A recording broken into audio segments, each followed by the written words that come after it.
Hello বন্ধুরা, তোমরা সবাই কেমন আছো? আশা করছি তোমরা সবাই ভালো আছো। তোমাদের আশীর্বাদে আমিও খুব ভালো আছি। তো হঠাৎ করে প্ল্যান হয়েছে আমরা একটু বেড়াতে যাব, কিন্তু কোথায় যাব তো তোমরা সেটা দেখতেই পারবে ভিডিওর মাধ্যমে। তো দেখতে থাকো আমার ভিডিওটা। আর অবশ্যই যে যেখান থেকে দেখছো তাদের জন্য আমার অসংখ্য ভালোবাসা এই ভিডিওটা দেখার জন্য। আর ভালো লাগলে অবশ্যই একটা লাইক কমেন্ট করে দেবে।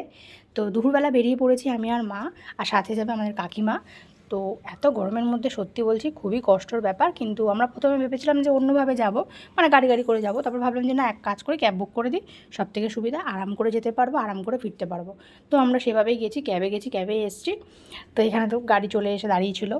তারপরে আমি, মা, কাকিমা সবাই উঠে পড়লাম। বেশ ভালোই লাগলো, মানে একটা সুন্দর বিকেল কাটালাম বলতে গেলে একটা জায়গায় গিয়ে। তো খুব সুন্দর, মানে কি বলবো, এমনি এর আগে একবার গেছিলাম, তো আর একবার গেলাম। কাকিমার খুব যাওয়ার শখ ছিল অনেক দিন ধরে, তো তার জন্য একসাথে তিনজন মিলে বেরিয়ে গেলাম। ওই যে দেখতে পাচ্ছ, এটা হচ্ছে পৈলান মন্দির। এর অনেকগুলো নাম রয়েছে, কেউ ভাষা মন্দির বলে, 14 নম্বর, তারপরে তোমার স্বামীনারায়ণ নাকি বেশ নাম আছে সেটাও বলে। আমরা শর্টকাটে পৈলানই বললাম। তো ঢুকে পড়লাম। 4টে থেকে ওপেন হয় বিকেলে, 4টে থেকে 8টা অবধি থাকে। সকালে একটা হয় মনে হয় 8টা থেকে 12টা বা 12:30 অবধি। তো ওখানে তো কিছু কিছু রেস্ট্রিকশান আছে, সেগুলো বলে দিয়েছে। তোমাদেরকে একটু দেখিয়ে নেন, দেখে নাও। ফটো ভিডিও ভেতরে অ্যালাউ নেই, ওই বাইরে থেকে যেটুকুনি যা করবে, তাও খুব লুকিয়ে চুরিয়ে, কারণ একদম ওপেনলি করা যাবে না। দেখলেই বলছে ফোন রেখে দাও। আর ভেতরে যখন ঢুকেছে তখন প্লাস্টিকের মধ্যে ফোন ঢুকিয়ে দিয়ে ভেতরে ঢুকতে দিয়েছে।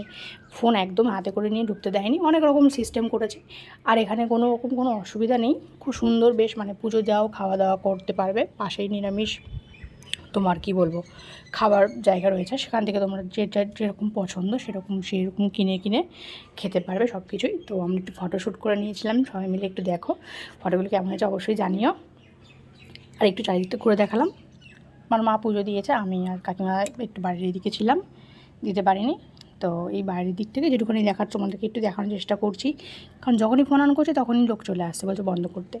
তাই সাইডে এখানে দেখছি সবজি দেখতে পাচ্ছি, লাউয়ের ডগা এইসব দেখতে পাচ্ছি, এগুলো মন্দিরেরই সমস্ত বিক্রি টিক্রি হয়। তো ওখানে কাকিমাও দেখছিলো। তারপরে আমরা একটুখানি টিফিন বলতে গেলে কি কিছু একটা খেতে হবে, তা ধোসা নিয়েছিলাম আমরা, মশলা ধোসা। আর ধোসাটা বেশ ভালোই খেতে, খুব ভালো, মানে পেট পুরো একদম ভরে গেছিলো আমাদের। তখন আমরা বিকেলের দিক করেই খেয়েছিলাম। তো খাওয়া দাওয়া কমপ্লিট করার পর মনে হলো একটু আইসক্রিম খাবো, আর ধোসাগুলো খুব সুন্দর করেছিল।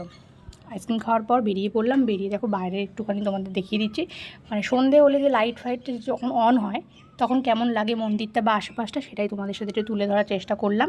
কিছু কিছু জায়গায় ফটো দিলাম, কারণ ওখানে ভিডিও অ্যালাউ নেই। তো সেগুলো ছোটো ছোটো ক্লিপ করে ফটো দিয়েছি।